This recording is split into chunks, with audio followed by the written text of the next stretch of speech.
This is the IELTS listening test. You will hear a number of different recordings and you will have to answer questions on what you hear. There will be time for you to read the instructions and questions, and you will have a chance to check your work. All the recordings will be played once only. The test is in 4 parts. At the end of the test, you will be given 10 minutes to transfer your answers to the answer sheet. Now turn to Part 1.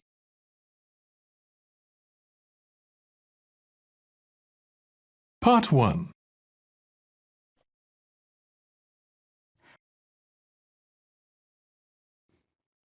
You will hear a telephone conversation between a woman and a man who works for a holiday company about a holiday she would like to go on. First, you have some time to look at questions 1 to 6.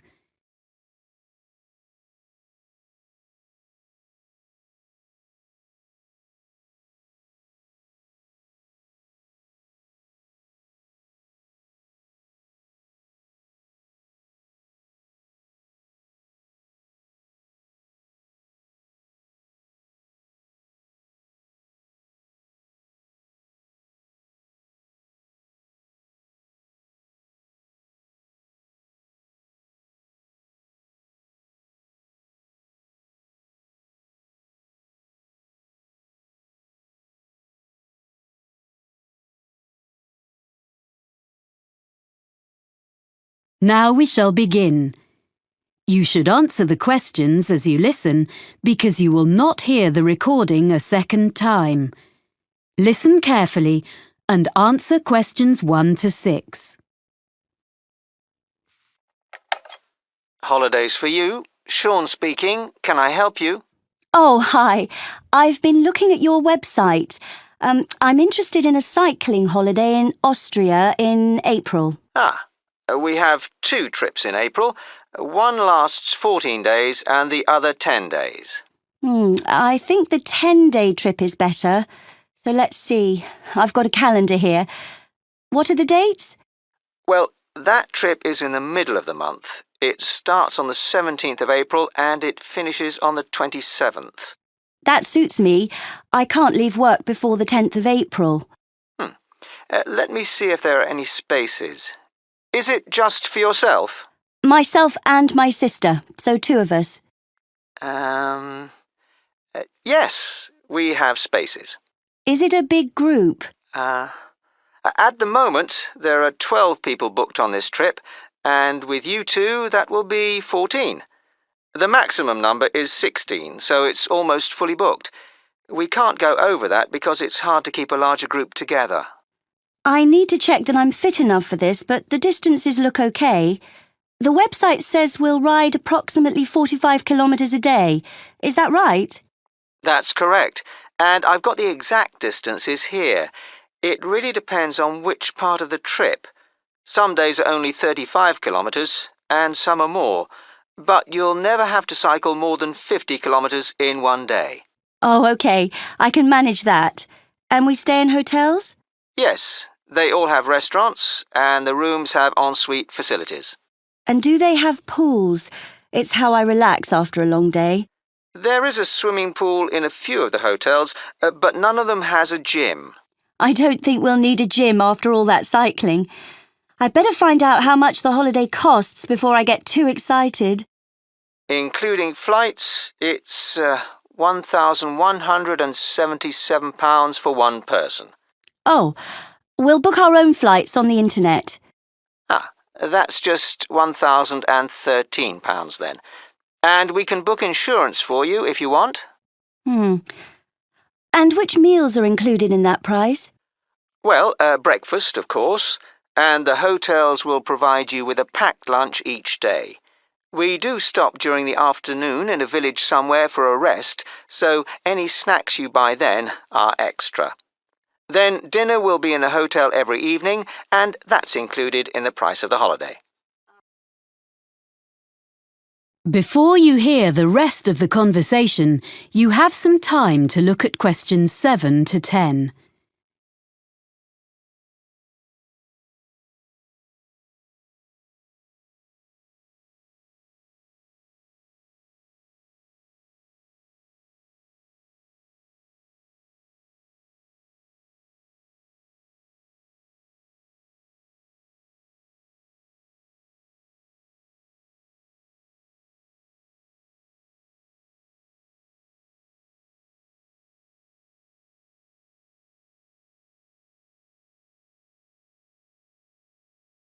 Now listen and answer questions 7 to 10.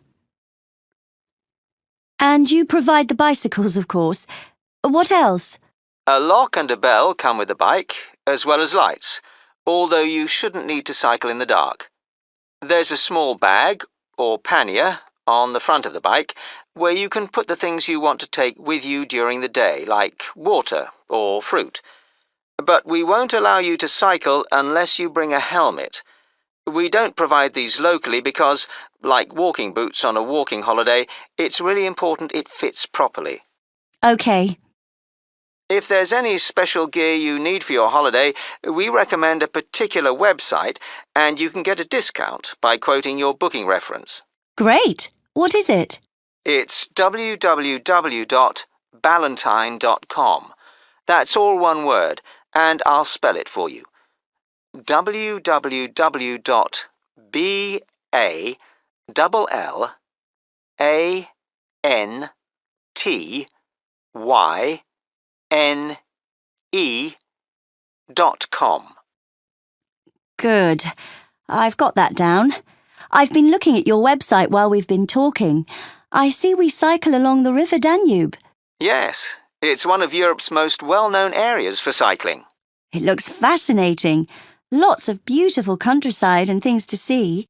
I should warn you that we do reserve the right to make some alterations to the route if the weather is bad. Some of the tracks sometimes get very muddy. OK. Well, hopefully it won't rain too much. I know we stop in towns and villages, but do we get a chance to look around? Because I'm really interested in history. Oh yes, you get opportunities to explore. Is there something in particular you want to see? There's a theatre in a town called Grine. A friend of mine went there last year and said it was amazing. Let's see. Yes, there's a guide who'll take you round the building. We don't have any other tours arranged, but you can visit several castles and museums on the holiday. Well, thank you for all that information. I'd like to book that then. Right, well, I'll just...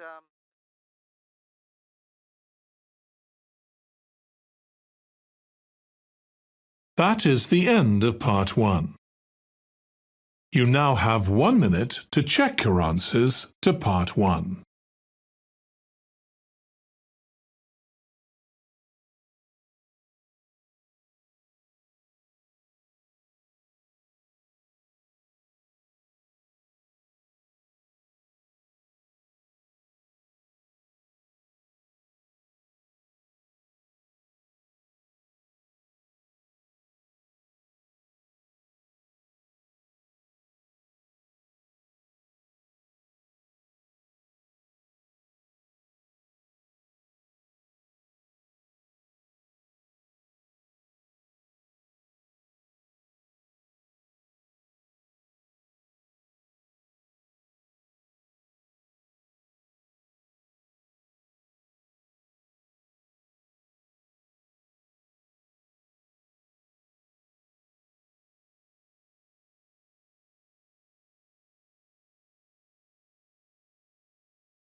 Part 2.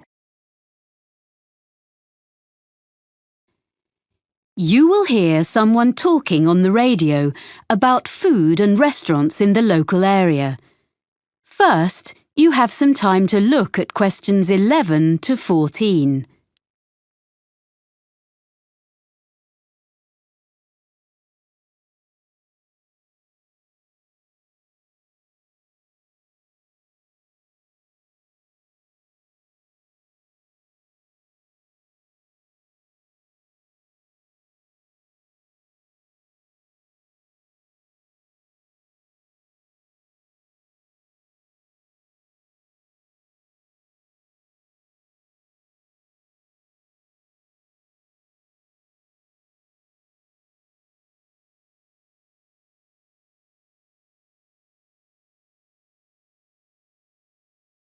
Now listen and answer questions 11 to 14. And now we have our Know Your Town section, where we look at what's on offer in our area. Today, John Munro is going to tell us about local food and eating out. John. Well, most of us buy our food in supermarkets these days, but we're very lucky having a wonderful market here. It was originally on the piece of land in front of the cathedral, but at the beginning of the 20th century, it was moved to a site by the river.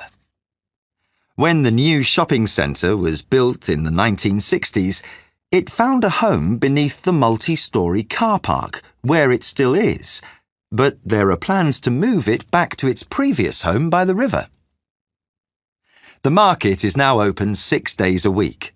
On Tuesday to Saturday, you can buy fresh fruit and vegetables, meat and cheese from the area, as well as a whole range of imported produce. But if you come on a Sunday, you'll find a different market, where craftspeople sell what they have made, things like bags, cards, clothes. During the week, there are a few stalls selling more everyday utensils like saucepans and cleaning products alongside the fruit and vegetables, as well as one new stall selling antique furniture, which is proving to be very popular. People often ask what our local dish is. As we're by the sea, they expect it to be some kind of fish recipe. Our fish is good, of course, but there isn't one particular dish that stands out. What we do have is an apple cake that isn't really made anywhere else. There's a new cafe in the high street, Barton's, which bakes them fresh every morning and serves them with delicious homemade ice cream in a choice of flavours. Now, the harbour is obviously the place to buy fresh fish. Every morning there's a stall where local fishermen sell a selection of the day's catch before the rest goes to London or abroad. They've been doing that for as long as anyone can remember, of course. But the harbour itself looks very different from a few years ago. Most of the restaurants used to be at the far end, but that part was redeveloped and the restaurants had to relocate to the other end.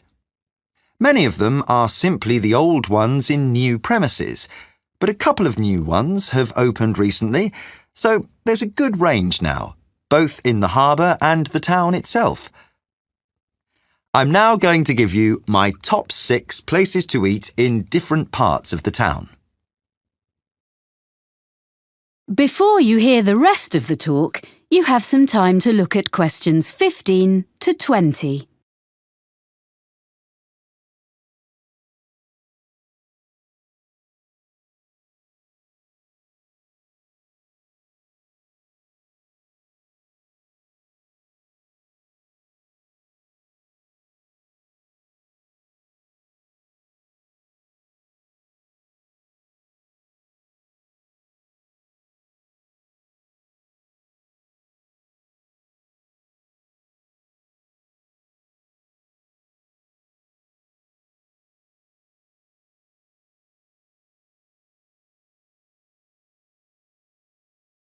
Now listen and answer questions 15 to 20. So, number 1 for me is Merivale's, which is in one of the busiest parts of the town leading down to the harbour. It's in a side street, so it doesn't look out over the water, but it's very close, so you can take a walk after your meal and find one of the cafes with live music. At Merivale's, you can enjoy delicious fresh fish and seafood. The friendly staff offer very attentive service and a really enjoyable evening. The Lobster Pot is on the main road going down to the harbour, so it also misses out on the sea view, but the food makes up for that. It serves a huge range of fish and seafood, as well as vegetarian and meat dishes, so there's something for everyone. Prices are from mid-range to fairly expensive, so it's really only for a special occasion. Elliot's is in the city centre and is a very upmarket restaurant in the evening, but during the day it serves lunch and coffee. It's on the 20th floor above some offices, and it's a great place to sit for a while, as you can see most of the city spread out from there.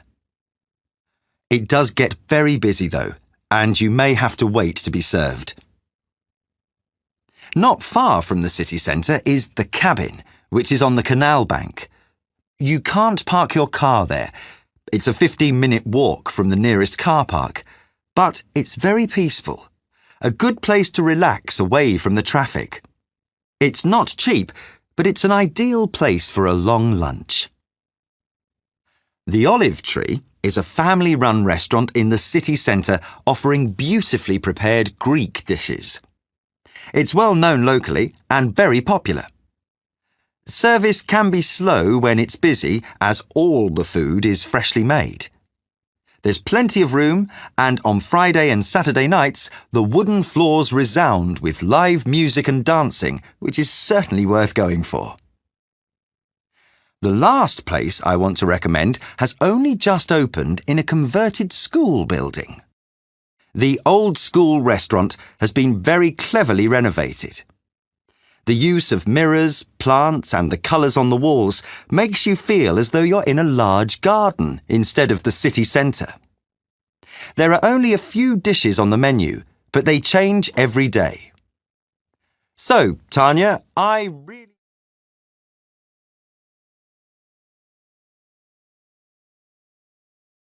That is the end of part 2. You now have 30 seconds to check your answers to part 2.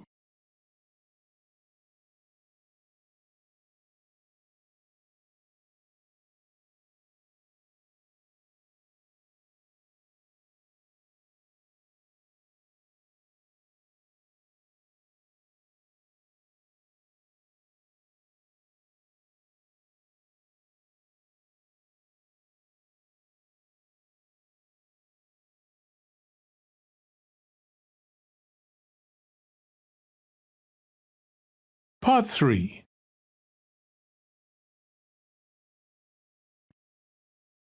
You will hear 3 students on a media studies course talking about a film they are planning to make.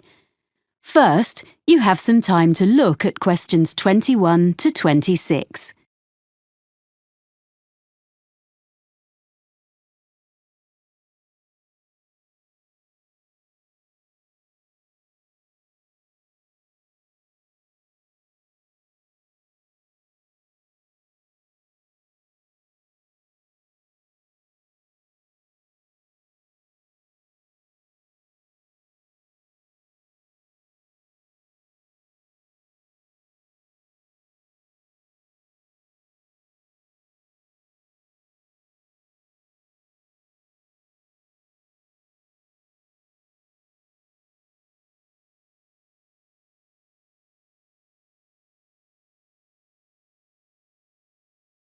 Now listen carefully and answer questions 21 to 26. Hi, Mike. Hi, Razor. This is Helen. Hello. We're really pleased you've agreed to join us on this film project. Yes, your experience is going to be so useful. Well, I hope so. It's the technical side I know best. Lighting, sound and stuff. But you think the script is okay? Yes, I think it's great. Have you decided where you're going to shoot? Well, there's the watermill scene at the end, and we've thought about some locations in town we can use. They're behind the shopping mall and on a couple of residential streets, and in an empty shop on campus. It means we don't have to worry about getting permission from a shop owner. So, do you think we should go to all the locations with you? It would be a good idea. We need to talk about the levels of background noise so we know they're all going to be reasonable places to film. But the sounds of traffic will make it more natural. I think Razor means things like aeroplanes, trains and so on that would mean we have to stop filming. Exactly. And also, I'll make notes for myself about what lighting I'm going to need. I think the university department has a good range of equipment, but I'll need to make a list for each location for my own reference. Anyway, once we've had a look round, you can do the roadworks check. What do you mean? You need to find out about building work or road works. Because you could start filming one day and come back in the morning to find one of the roads has been dug up. The local council have to be informed about things like that, so you can find out from them. OK. Then I think we need to work from the script and put together a list of all the scenes and decide which ones we're going to film when. We need to prepare the shooting schedule day by day. You're right. Then, when you know how long filming is going to last, you can tell everyone when they're needed. OK, so as soon as we can, we'll audition, and then when we contact people to offer them parts, we can send the exact dates and make really sure they're free. Because often the actors are all enthusiastic, but then when you try to pin them down about whether they're really free at that time, you find they've got exams or something, or they're off to a festival just before, and you have to rush about looking for replacements. Then we need people who can take over the main parts if one of our stars falls ill or something. Yes, I agree. So offer the main parts to the people we really want, and then look at other volunteers who were okay. Yes. We can select the understudies once the main roles have been confirmed. So, once we've got that sorted, and we've held all the rehearsals of the main scenes, we'll be ready to start filming. Yes, that sounds good. Anything else? Well, just housekeeping, really. We don't actually need costumes because actors will wear their own clothes. My family has agreed to lend us some pieces of furniture which we need, so we'll go and fetch those the weekend before we start. We'll provide food and drink during shooting, so I'm going to borrow some cool boxes. And I've got a little van. Most of the locations are within walking distance of the halls of residence anyway. The only one further away is the watermill. Ah, yes. Can you tell me about that?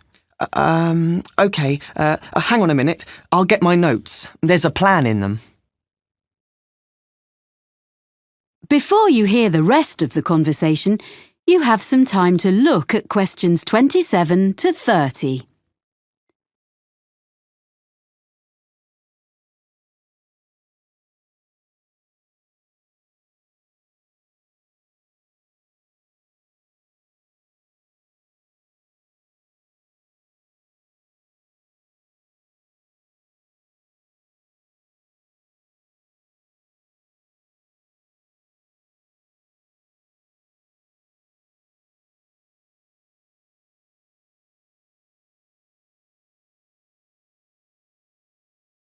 Now listen and answer questions 27 to 30. Here's the mill. You see, basically you have a vertical water wheel which was used to power the grinding stones. It sounds really interesting. Will we film inside? Yes, that's where the final scene between the girl and the man takes place. Our plan is to fix one camera outside by the window next to the door to film through the window, and then have another handheld camera inside the mill. That means we can get two views of the same scene. We were going to do something using a mirror, but we decided that would be too complicated. Yes, by doing it that way, all we'll need is lights on the inside, next to the wall behind the wheel, which can shine across to the opposite wall. Will that give enough light? I think so, because the scene is in the evening. It shouldn't be too bright. The actors will be carrying torches too. And we'll have an old screen made of wood just inside the door, because it's a new door and it'll look wrong. The lights won't shine directly on it, so it'll be fine. So you won't actually show the door open? No. There's a huge box on the floor against the wall farthest from the wheel. We'll see the girl approaching the mill on her bike. Then we see through the window and the man is inside looking at it. Then the next shot is the girl in the room with him opening the box. So it'll be a mysterious ending. Yeah. Well, I think it's going to be a great project. Good. Thanks. That is the end of Part 3. You now have 30 seconds to check your answers to Part 3.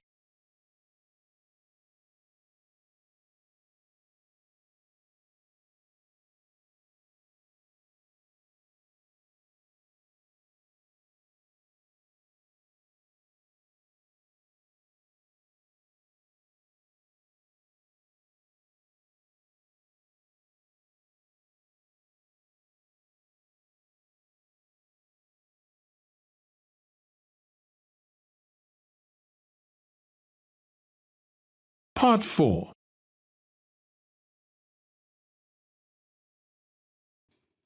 You will hear part of a lecture about exotic pests given as the introduction to a course on ecology and environment. First, you have some time to look at questions 31 to 40.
Now listen carefully and answer questions 31 to 40.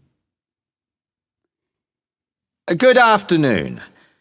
I want this afternoon, as an introduction to our ecology module, to offer examples of exotic pests, non-native animals or plants which are, or may be, causing problems, which might prove a fruitful topic for seminar papers later in the term.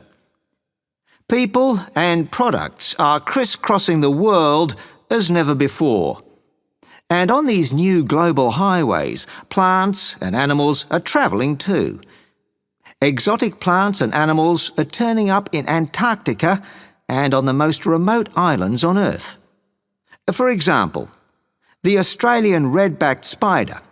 It's made its way to countries fairly near home, such as New Zealand and Japan, as some of you may know.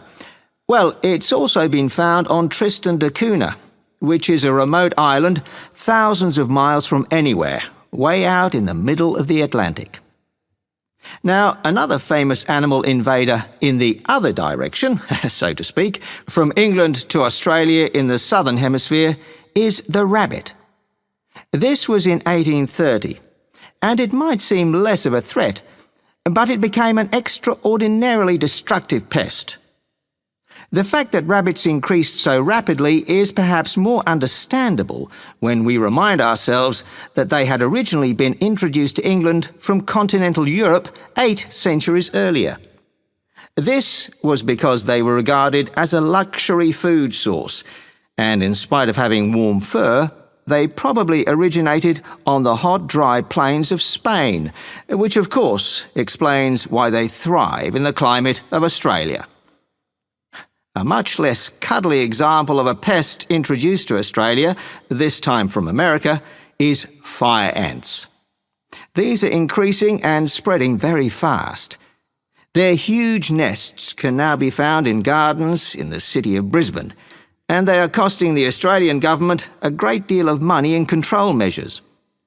These were an accidental introduction, rather than a deliberate one, brought to Australia probably in horticultural imports or in mud on second-hand machinery. As a biologist and conservationist, I have become increasingly concerned about these matters. Exotic invasions are irreversible and deserve to be taken more seriously, even when they aren't particularly damaging. For example, something that is not necessarily a major disaster compared to other ecological experiments. In 1975, an Australian species of earthworm was deliberately introduced to the Northern Hemisphere, in Scotland, because they were bigger than the natives. The aim was that they would be more effective than native species, but in fact they don't do more for the soil condition than the smaller locals which they displace. Although they don't do a lot of harm, as far as we know up to now, this will probably prove to have been a mistake.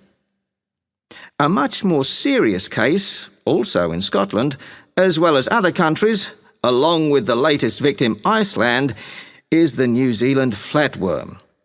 This is a most unwelcome newcomer in these regions of northwest Europe. Basically, this flatworm came into these countries by accident. It's now been realised that it was actually carried in the plant pots containing exotic ornamental shrubs and so on, and as it eats local earthworms and doesn't benefit the local ecology in any way, it is a real pest.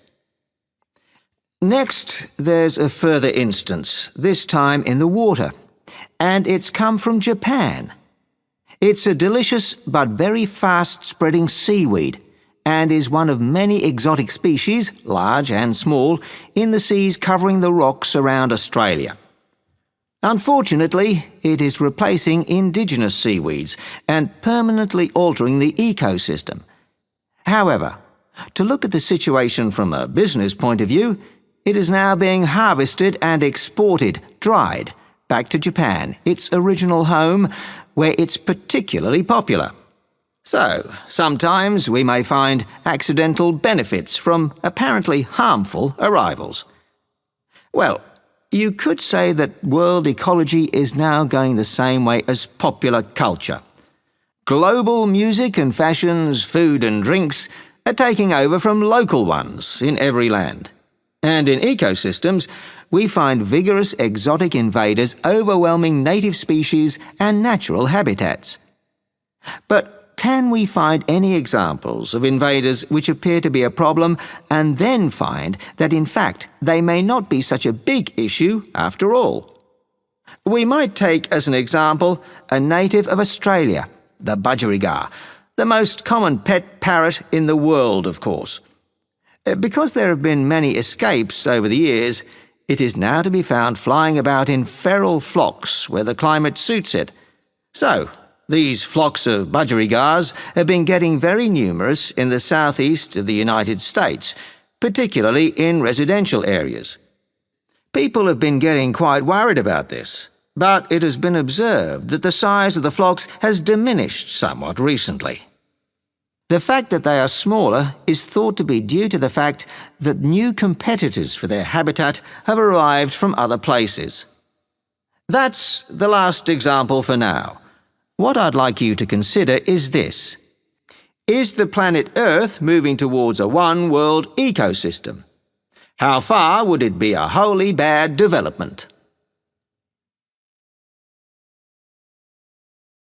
That is the end of Part 4. You now have 1 minute to check your answers to Part 4. That is the end of the listening test. In the IELTS test, you would now have 10 minutes to transfer your answers to the answer sheet.